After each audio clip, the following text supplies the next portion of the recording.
Polisi kembali melakukan penggeledahan di rumah Nia Ramadhani dan Ardi Bakri, Kamis, tanggal 8 Juli tahun 2021, malam. Rumah Nia Ramadhani dan Ardi Bakri yang digeledah polisi berada di kawasan Pondok Pinang, Kebayoran Lama, Jakarta Selatan.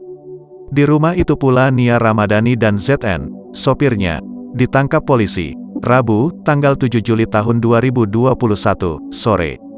Kasat Narkoba Polres Metro Jakarta Pusat Kompol Indrawyeni Panjioga mengatakan, pihaknya tidak menemukan barang bukti narkoba lainnya di rumah Nia Ramadhani.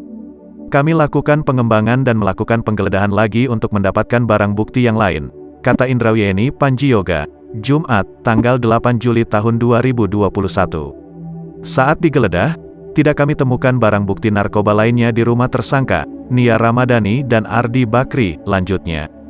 Saat ini pasangan selebritas Nia Ramadhani dan Ardi Bakri serta ZN masih menjalani pemeriksaan dan ditahan di Polres Metro Jakarta Pusat.